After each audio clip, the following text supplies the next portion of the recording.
Actualidad. Más música pensada para vos. ¿Buscás delicias gourmet en Buenos Aires? En Baquiano Almacén encontrás quesos finos, charcutería premium, vinos selectos y cervezas importadas. Todo para disfrutar de una picada de primera. Encontralos en sus 5 sucursales en los barrios de Almagro, Caballito y Villa Crespo. Ingresá a Instagram @Baquiano Almacén o visitá su tienda online y probá lo mejor. Baquiano, tu picada empieza acá. Para actualidad, hay que encararla, sí o sí. No somos nadie, con Juan Pablo Barsky y Eleonora Pérez Caresi. De 10 a 14. Por Now, 97.9.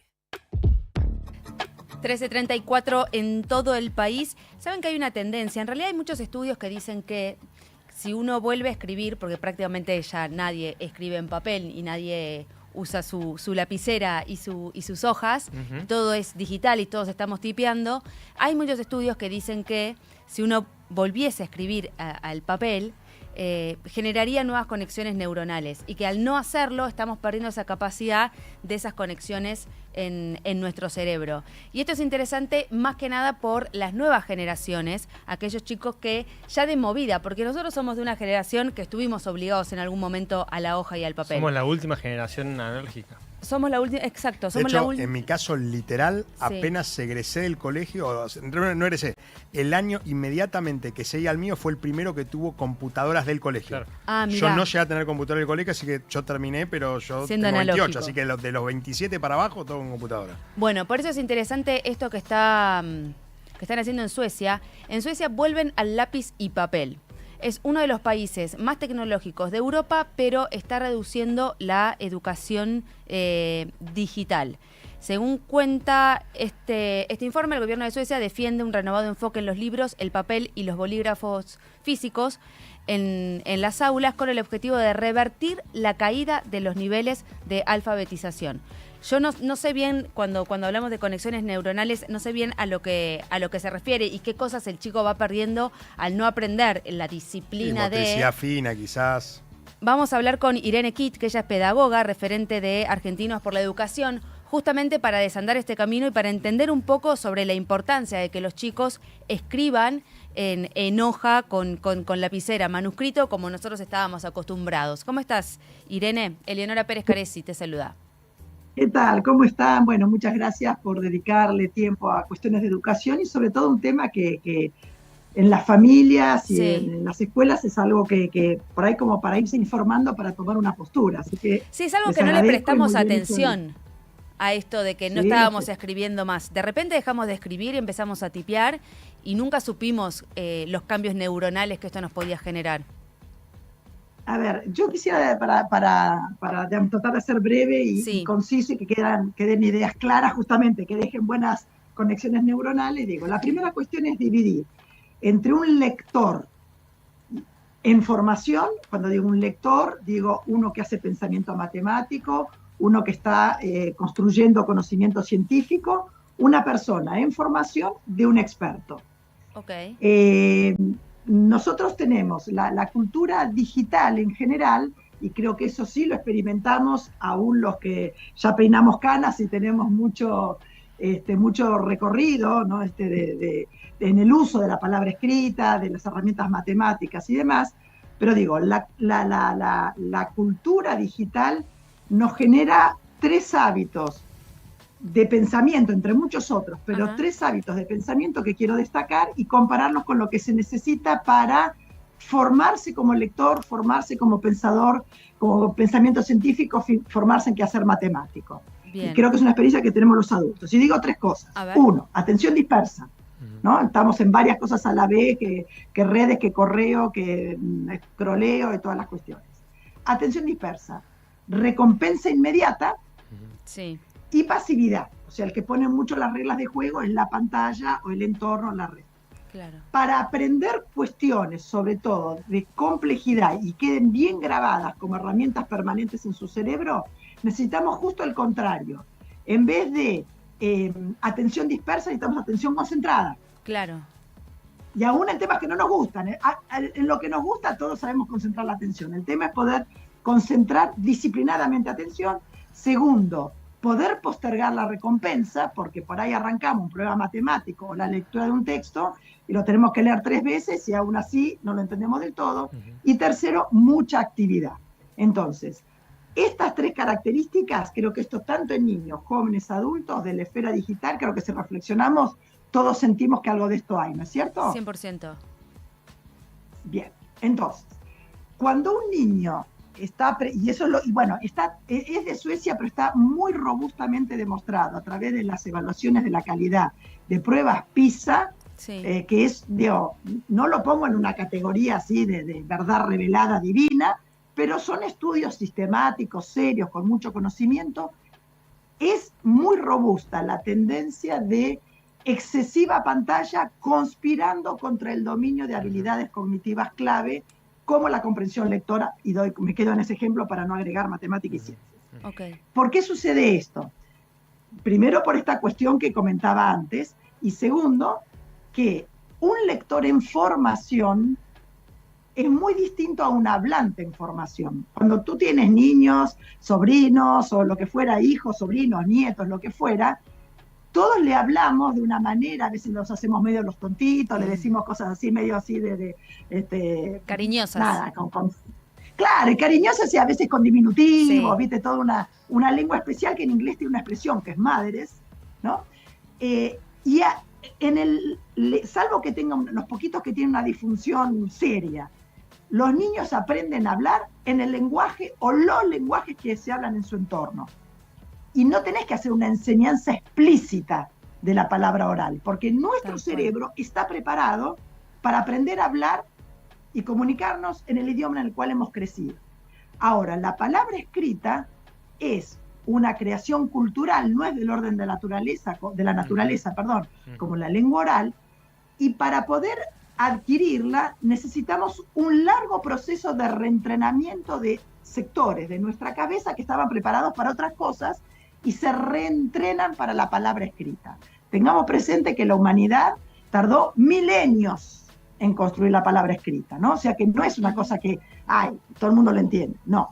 Entonces, ese entrenamiento cerebral para poder traducir las marcas visuales de lo escrito en palabras, por así decirlo, que podemos reproducir en nuestra mente, en el marco de un sentido, con un vocabulario, etcétera, requiere mucha formación explícita y un conjunto de marcadores que ayudan a nuestro cerebro a tener esa idea del texto escrito. Si ustedes se fijan ahora en los diarios, viste que te ponen tiempo de lectura 4 minutos, Sí. o 3 minutos, o 5 minutos. ¿Por qué? Porque nuestra mente necesita prepararse para esa lectura. Entonces, el texto, incluso el texto completo, ni siquiera la fotocopia, la tirita suelta que a veces le dan a los chicos en la escuela, el texto completo, sea un cuadernillo, sea una hoja impresa, sea una receta, sea un libro, el texto completo me da pistas a mí para irme armando esa lógica de lectura. Entonces, y ya cierro con lo de la escritura, y después ustedes, si tienen tiempo, me preguntan algo más. En la lengua oral es continua, ¿no? Yo, mientras estoy hablando, no corto entre palabras. Pero cuando yo tengo que escribir, la escritura, el sistema de escritura, corta entre palabras. Sí. Y recientemente corta entre palabras, pero si ustedes fueron a un museo en el 1500 y ven los textos en latín, se escribía sin separación entre palabras. O sea, la humanidad ha ido generando marcas adicionales a las letras para poder mejorar la comprensión lectora.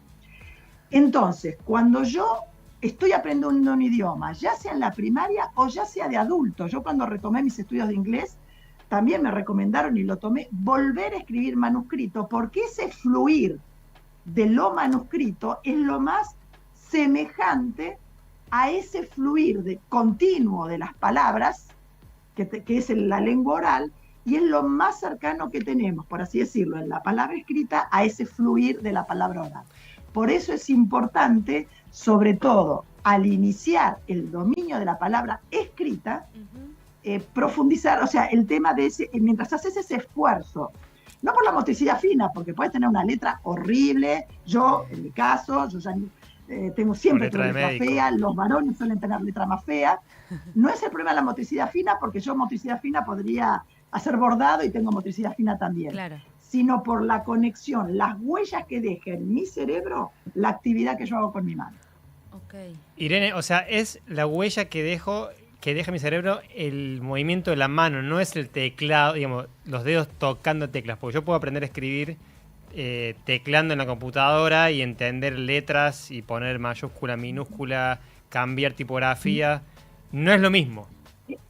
Es probable que lo digas como escritor experto, pero vos hay que Claro, ponerse trabajo en el escribiendo, lugar sí. de un niño que tiene que entrar. ¿Por qué se dice jirafa y gitano? ¿Y por qué una es con J y otra es con G?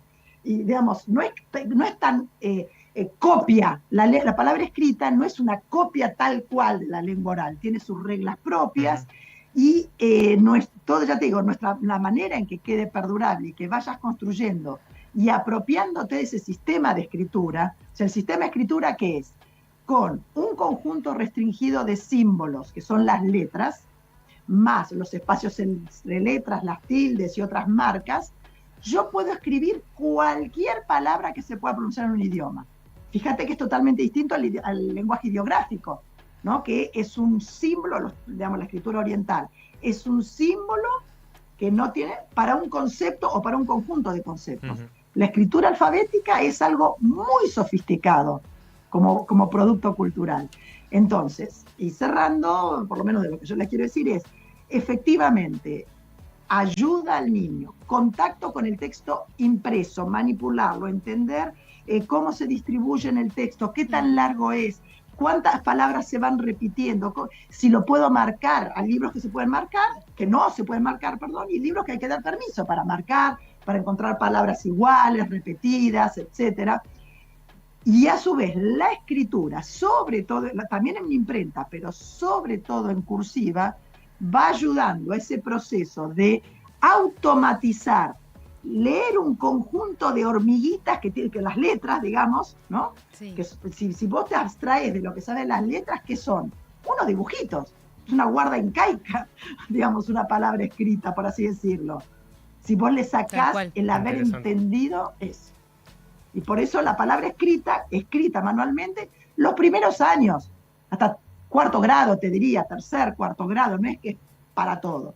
Pero aún así, si te pones a estudiar polaco o francés, te diría que vuelvas, tus cuadernos los hagas a mano. Estamos hablando con Irene Kitt, pedagoga y referente de Argentinos por la Educación. Claro, porque tiene que ver, ¿no?, con un doble procesamiento de eso, porque uno lo escucha y después proyecta cuando uno escribe en ese grafo, en ese dibujo, es la extensión del cerebro. Entonces uno está proyectando no lo que escuchó, sino lo que entendió y lo está escribiendo. Entonces lo hace dos veces, porque lo escucha, lo piensa y lo escribe. Entonces es un doble procesamiento que yo creo que con las teclas no existe. Absolutamente. Y te agrego una cosa de la pantalla para irnos a otro tema, y creo que lo van a entender. Viste que los niños, que los niños dibujan cada vez menos. Cuando yo era niña, cuando mis hijos eran pequeños, ahora tengo 7 nietos, así que ya estoy en otra liga, uno se iba, o ibas a comer afuera, o ibas de viaje, ¿qué le llevabas? Un libro para leer y unos lapicitos, sí, o algo para dibujar, para pintar, para dibujar, etc. Bueno, eso que se ha ido reemplazando mucho por la pantalla. Vos fíjate que el dibujo es una habilidad esencial y es una habilidad cognitiva. El dibujo no ocurre en la mano, ocurre en la cabeza. Porque un niño ve algo en el mundo real en 3 dimensiones y lo lleva a 2 dimensiones del papel. O tiene en su imaginación un dibujo, tiene en su imaginación un dibujo, una objeto. Una idea, perdón, Sí. porque justo me están dando una llamada, entonces me distrajo. Tiene en su imagen, en su mente, un dragón, sí, y lo plasma, lo saca sin dimensiones y lo pone en 2 dimensiones. Esa es una operación de abstracción cognitivamente fundamental. Nuestros niños tienen que volver a dibujar. Recomendación para los que tienen hijos, nietos, sobrinos, ahijados de 2, 3, 4, 6 años, regálenles cosas para lápices, dibujar, marcadores, papeles de todo tipo, porque estimula cognitivamente, no solo la habilidad para manejar el lápiz, sino la habilidad de simbolizar, que después se empalma con pensamiento matemático, científico y con la palabra escrita. Clarísimo, Irene. Muchísimas gracias por esta comunicación y por estos consejos en estos tiempos que es tan importante hacer que los chicos conozcan el campo analógico y nosotros volver, los adultos, un poco al campo analógico sí. para poder tener todas estas habilidades que estás describiendo. Sí. El campo digital está preparado para facilitarnos las cosas. No estamos arruinándole ni el futuro ni la cabeza a nadie. Apenas entre en ese mundo se los va. No tenga un niño bien pensante, porque lee bien, sabe hacer matemáticas y sabe entender y preparar una especie de experimentación de la ciencia naturaleza, se sube al tren digital en minutos. Tranquilos con eso y vamos a un poquito de analogía, lo analógico viene bien. Muchísimas gracias.